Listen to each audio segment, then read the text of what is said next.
XO to TAKEOVER. a brand new episode of XO Takeover. We are here, season 3, and we're keeping it going with brand new guest, Afterfm. Welcome back to the show. How are you feeling? How's it going? I'm feeling good, man. How are you? I'm good, I'm good. You'll have to excuse my voice because it's still not there yet. We're still here. No worries, no worries. We're still here, season 3. It's great to have you a part of it again. For those who may not know who you are, do you want to introduce yourself a bit?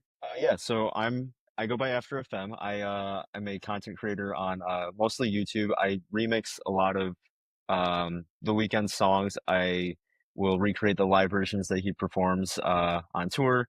Most of my channel is dedicated to just remixing all of his music and turning everything into sort of like a different sounding song.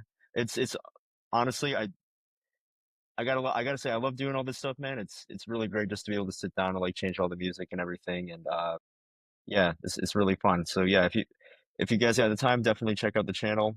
We really appreciate it.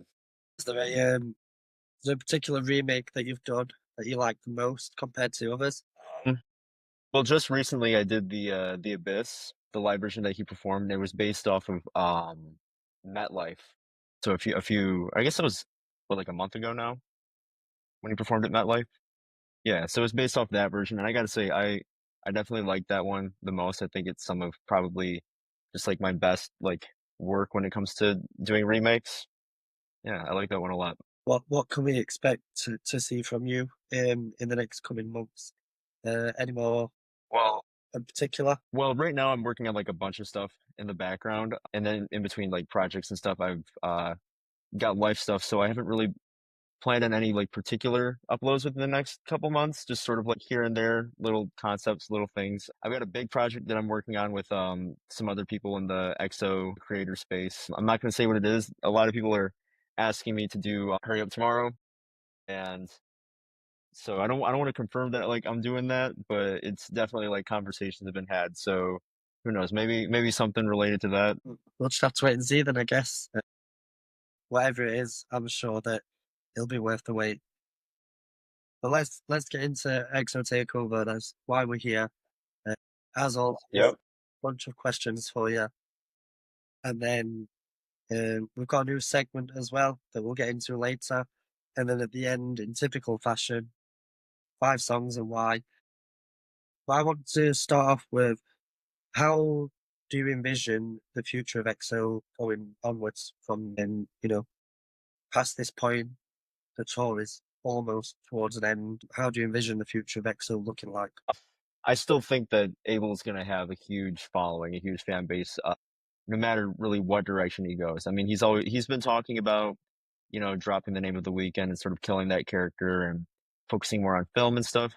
But I still think I still think he's going to have a lot of people who back him, who are going to be fans of him regardless of just where things go afterwards. So I don't see a lot of us really leaving. I think EXO is mostly going to stay the same, I think. Do you think that we can expect new music anytime soon? I'd give it like a few years. I mean, we waited like 3 years for Hurry Up Tomorrow, and that's while he was still sort of in the same character of the weekend. So now that that's sort of done, I'm expecting him to take a little longer before we hear anything new.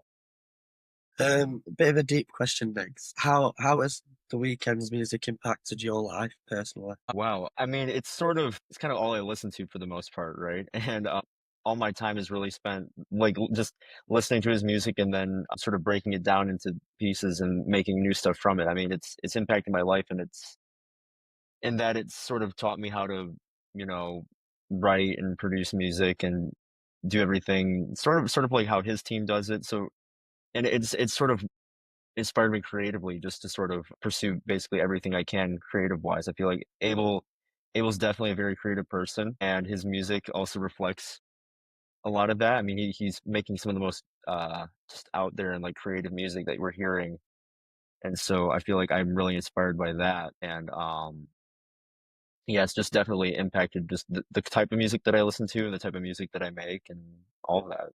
Do you think that his music and the way that you're like remaking it, is that do you think it's allowed lots of the fans to become like sort of their own artists and take his music and then make it better and then um, put that into their own stuff. Oh, absolutely. You hear a lot of even, like, mainstream artists always reference Abel when it comes to their music, and, I mean, Abel's fan base is full of a bunch of creative people. There are so many people that, I can think of who do what I do in changing his music and learning how to produce through his songs, and I think that definitely sort of it's given people, their own voice in a way, taking his stuff and changing it or just using his influence in their art. I think it's definitely yeah. Kind of, I don't really don't know what else to say really. going on with the music stuff though, you know, Abel uses a lot of samples in his music. What do you think about the use of the samples in Hurry Up Tomorrow? Oh, I think they're all really well done. I think they're honestly some of the best samples that he's done, uh, I think in his entire catalog, really. Any of them in particular, or just collectively? Oh, wow. I mean, I really like the Niagara Falls sample. That one's always that's always really good. Same with, Giving Up on Me. Those 2, like, right off the top of my head, I can think of are really great. And then even just the little bits of, like, Thriller that are in Wake Me Up are really good as well. So, yeah, definitely those ones I think are probably some of his best samples, I think. Do you think we'll get to the point where, a few years down the line, people start sampling the Weeknd's music in their stuff? I know that Meek Mill's done it a few times, but other than Meek Mill, Oh, yeah, absolutely. I mean, he's got so many songs that are already classics that I think further down the line, like, when people sample it, you'll sort of get that moment listening to their music, like, "Oh, there's Blinding Lights or there's The Hills or something," so I think I mean, his music's already got a lot of that classic status, right? So I feel like it lends itself well to being sampled. fair enough. I want to talk about Nav for a quick minute. What were your thoughts on My Way to Rexdale and the Weeknd's hidden feature in there? You know what? I didn't listen to the full album. I really only listened to just that one track, really. And I thought it was nice sort of utilizing him with like, the background vocals and stuff, but I feel like there wasn't really much to it other than that. I feel like he could have had more on there. Fair enough. Because I know that Playboy Carti was on it as well. Do you think it's because they're Yeah. touring together that he was on there? Maybe. I mean, they had a couple collabs together at that point, but I honestly think that it was sort of just like Nav had Cardi on a song and it's like, well, Timeless did well, Popular did well, let's put Abel on here and there's another song with the both of them. So I think that it was sort of just like how do we capitalize on the popularity that those tracks already have. There's definitely one song does not have that popularity, and that's the Timeless remix. Yep. No, I've got my thoughts on that. Care to share? You know, I feel like there's not much that I can say really that hasn't already been said. I mean, I don't want to say Doshi's a bad artist because she's got some songs that I do enjoy, but I honestly think that sort of the push of her mainstream stuff, especially with Anxiety and with that remix, are not some of her better work. And I really think that her feature on that song was kind of just a cash grab, you know. But she just doesn't fit like at all. Do you think there's someone that would have fit better on there? I don't know. I mean, because I feel like Abel and Cardi already complement each other so well on that track. I mean, it would have to be, I don't know. I feel like it would have to be somebody that he's already worked with. You know, I feel like another artist who's he's made music with, and so they could sort of establish themselves as having that timeless, vibe. I guess. I think if it were to be anyone, I don't know, maybe, maybe Travis, maybe Kendrick. I don't know. I feel like if you wanted to go for a popular artist that would have fit better, I think putting Kendrick on the song would have probably been a better choice than Doechii. I can see that happening. I don't know how it would go, but I feel like it would be a better fit, especially with the rise in popularity Kendrick is gaining with everything that's going on. I think that was Oh, yeah. right as well. But we'll move past Doechii and her music. No, Hurry Up Tomorrow has been out quite a while now. Not long enough, but long enough to really have had chance for everyone to deep dive into it. And with it, how do you think the tackle talks about like mental health in this album? How do you think he addresses it in his lyrics?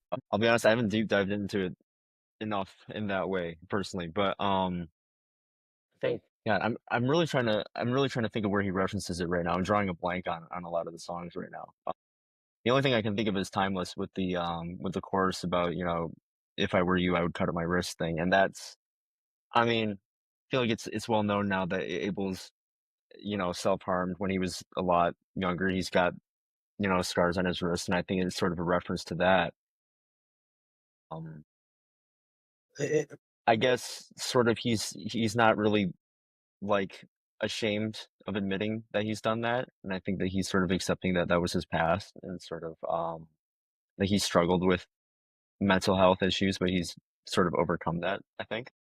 do you think he's showing a more positive side in this album? You know, if we compare it with from trilogy, the original trilogy, to now. Oh, absolutely. Absolutely. I feel like I mean, that original trilogy stuff is just so it's so dark. I mean, it's very dark stuff, and to now, he definitely seems like a lot lighter, a lot happier person now, and you can definitely hear that just sort of from what he sings about and sort of just the style of the music and everything. I feel like he's grown a lot for sure. Yeah, yeah, you can just tell with the for each of the albums just how better he's gotten, and he's not afraid to address the mental health side of it. It's it's something to be proud of if you think about it, and the fact that it's come a long way, and to where he is now, and finally like in that acceptance of rebirth and all that. But Yeah. with Hurry Up Tomorrow, a lot of new It'll be bringing in a lot of new fans, probably never heard of The Weeknd before. So I wanted to ask you, how do you go around approaching new artists personally? I mean, a lot of times I'll listen to like whatever the songs are that are like trending at the moment or like the songs that I first get into them. I'll listen to that a handful of times and then I'll try to listen to, you know, the album or sort of the era that those tracks are from.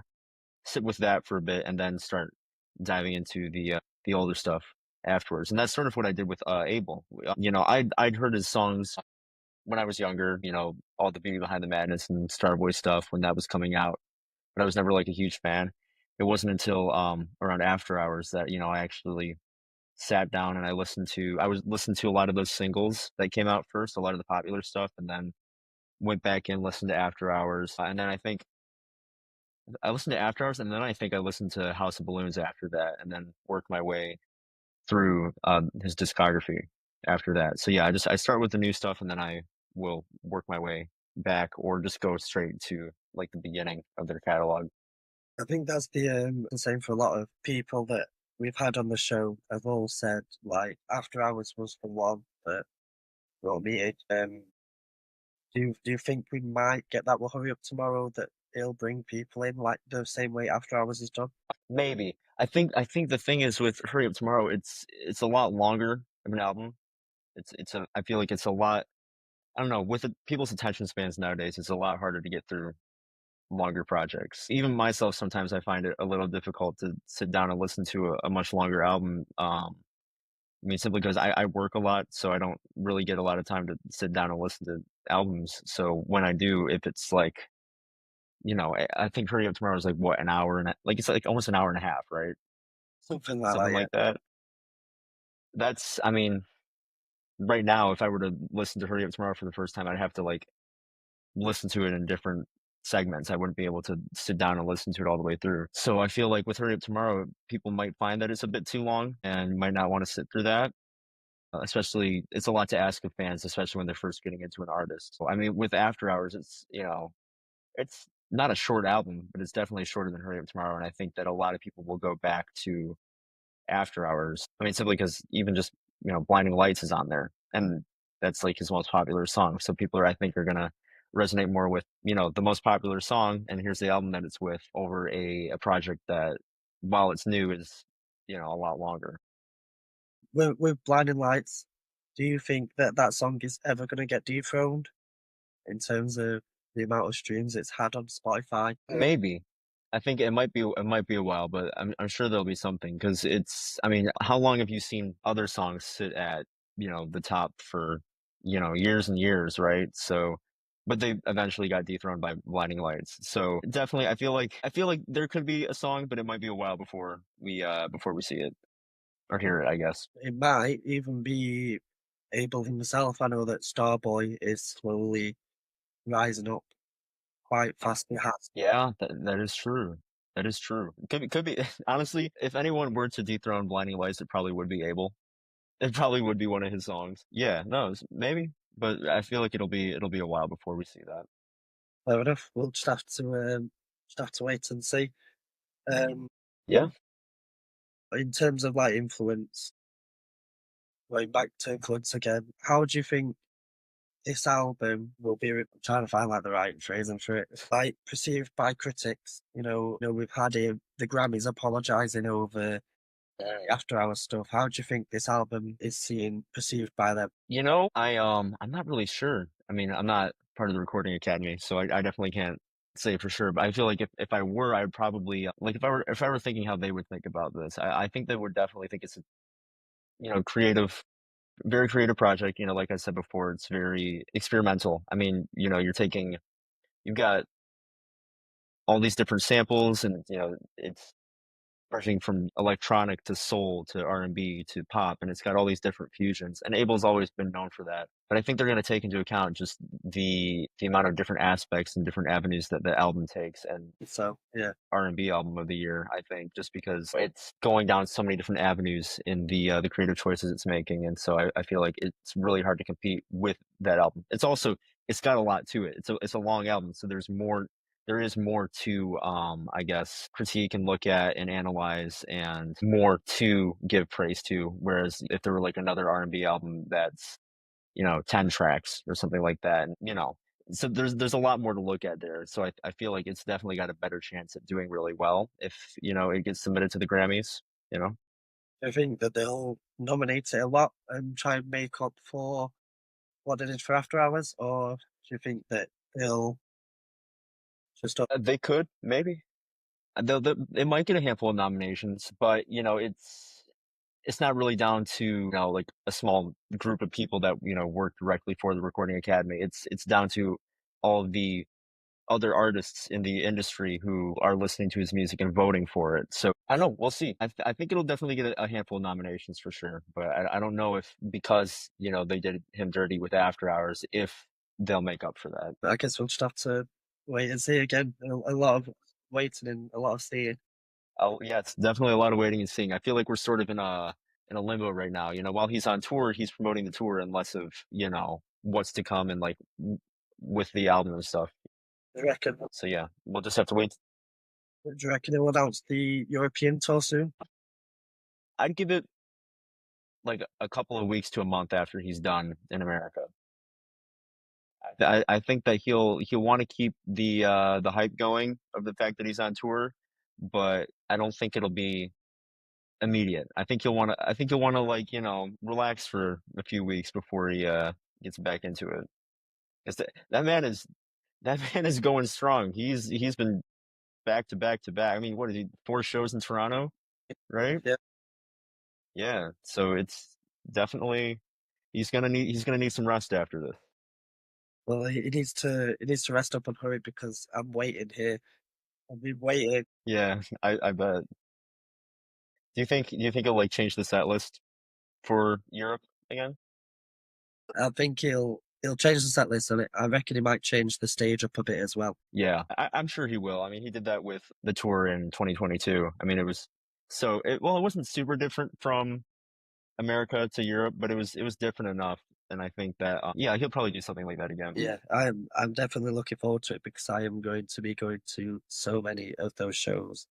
So I bet. yeah, he needs to hurry up, but not too quickly because I need to save up. Yeah, no, that is true. Are you gonna try and get in floor seats, front row? I'm gonna try and do VIP for one of them, and then the rest I'm just gonna do whatever I can. Fair enough. Fair enough. Yeah, one VIP should be good. Yeah, just because then I've experienced it and I've got close, and then the rest I'll just be there just to enjoy it. I think for as many as I can go to, and then hopefully I'll do some stuff on the road as well. We'll see. All right, man. Yeah, it sounds like you're gonna have a busy year when he comes to you guys. Yeah. I want to wrap up the questions before we get into the new segment with what does EXO, we started with asking about what you think of EXO as a collective, and I want to ask, what does EXO mean to you personally? I think it just represents, sort of us and our journey with Abel, but also Abel's journey as an artist from, Toronto and, starting at, 19 and, being homeless and on the streets and starting his career and, all the way to now and just sort of gaining fans and building sort of, I guess, a family in a way of, support and people who, love him, love his music. And so I think, yeah, it's EXO just embodies that journey for all of us, really. I don't think I could have said it better myself. Maybe EXO's the friends we made along the way. Yeah, that's honestly, yeah, great way to put it. So that's it for questions. It is now time to introduce the new segment part, um, exclusive for season 3. So it's Okay. kind of like Family Feuds, and it's gonna be the same questions for all the guests. It is based on answers that the people at home watching and listening have provided. So, Okay. most common answer, you'll get the most points, so on and so on. And then if it's not on the list, you'll just get 1 point. You'll all be battling out who gets the highest points. And the winner will get a season 3 XO Takeover trophy. Oh, nice. We do not have at the minute because it's not been made. Alright, no, that sounds exciting, yeah. So there is 6 questions, and you can win a total of 60 points. Oh, wow. Okay. Get me on the hot seat here, man. Yes. I'm ready, man. So I'll start off, and then, just first answer that comes to mind. Don't second guess. There's no wrong answers, but there is. So, Alright. name the best song by The Weeknd. Blinding Lights. Okay. Name a song. Name the best feature by The Weeknd. Like a song that he's featured on or somebody that's on his Shut up. Lust for Life with Lana Del Rey. Okay. Name a song by The Weeknd beginning with the letter W. Waste of Time. Okay. Name The Weeknd's best project. After Hours. Name an underrated song by The Weeknd. Tears in the Rain. And then finally, name the worst song by The Weeknd. Dark Times. I like that answer. Let me Just just. trying to play the game. I'm gonna try and do like a scoreboard thing for the people watching as well. So let's see. Blinding Lights. I think I wanted to answer After Hours for that one, but I didn't even think of it. Okay, so Blinding Lights gets you 1 point. Man. And then for question number 2, the feature, you said Lust for Life. That gets you 5 points. Wow, okay. With question 3, you said Wasted Times. That gets you 10 points. Nice, nice. Question 4, you said After Hours. That's 10 points again. Question 5, you said Tears in the Rain. That's 1 point. And then lastly, you said Man, I feel like nobody talks about that song. Dark Times. That's 10 points again. So you have a total of 37 points. Thank you, thank you. Man, I'm actually surprised that Tears in the Rain wasn't, on that list, dude. It is, I feel like when I people talking about underrated songs from him, I feel like that one, always comes up. yeah. I don't know what to say. It's not me that did it. It's the people watching and listening. So we'll put like a screen showing your points and how you compare to the other Okay. guests. Do you reckon? Alright. I think I'm, probably middle of the road. I feel like there was definitely some ones that I coulda answered differently that woulda got me more points. I definitely think that, for, his best song, a lot of people say After Hours, and I didn't think of that until, Well, after I said it, The Blinding Lights, I'm not so going to give away what the other answers are. obviously not. Obviously not. But yeah, that's that segment done. Good luck, and let's hope you win the trophy that is. Alright. Just imagine it's here. Yeah. And now it's time for traditional style. I'm going to hand it over to you and ask you for your top 5 EXO songs and why. In no particular order, I'm just gonna list these. I think I Was Never There. I love that one. I think the production is absolutely amazing, and just the raw emotion from Abel's vocals is wonderful. What he sings about is, just it's really, really heartbreaking, you know? So definitely that one. That's one of the top 5 for me. Man, what else? I've been listening to Dirty Diana or DD a lot. Love that song. I think just the Michael Jackson cover is brilliantly done. I feel like if anybody were to cover Michael Jackson and for it to be like really good, it would be Abel. The comparisons between them are they're there, and I feel like rightfully so. I mean, they do sound similar, and they have a similar style. I think so. Yeah. So DD, another top 5 for me. Let me see. I think Can't Feel My Face is also a really good one. I think that was sort of his first like mainstream stepping stone into like the pop sound that we associate him with now. I think it's just yeah, it's got this really wonderful, classic vibe. I think it's great. Was that 3? So 4, I really like Professional a lot. I think Professional is also great. Off of Kissland. Kissland's a phenomenal album. I think the samples that he chose for Professional were good. Sort of him introducing us into this world that he's built for Kissland with Professional, and sort of how he's sort of adjusting to fame. I think is that's also really good.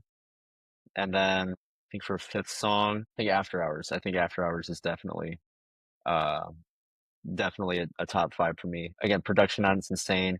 It's just it's all around vibe. I mean, perfect like night driving song. Just throw that on and drive for as long as you can. I will honestly, I'll drive at night and I'll just put that on repeat. Honestly, it's just such a good track. Even the live version of that song is especially great too. When he gets the whole crowd singing with him, it's awesome. So yeah, I think those are probably my top 5 right now. That is a good top 5. Um, I, Oh, thank you. I love that. After Hours is such a good song to listen to after hours. Oh yeah. Probably why you called it that, but that is it. I'm afraid for today's episode. Wow. Quick 30 minutes, huh? Yeah, it's definitely didn't have issues at the start setting up. Yeah, we won't talk about that. That was a little rough. Thank you so much for once again being a part. Yeah, of course. It's so great to have you back, and it's so great to Yeah. you know bring this back for another season, and hopefully one more afterwards. I think, and then we'll see what Yeah. goes. Yeah, thank you so much for having me on. Thank you so much for having me on. I had a, absolute blast here. Gonna talking to you again, answering all the questions and stuff. Yeah, glad to be part of this again. Glad to see it taking off and you doing well with this, man. It's absolutely, amazing to see. Thank you. I appreciate that so much. Of course. We'll be back next Sunday for more special guests, more questions, and talking more things. XO.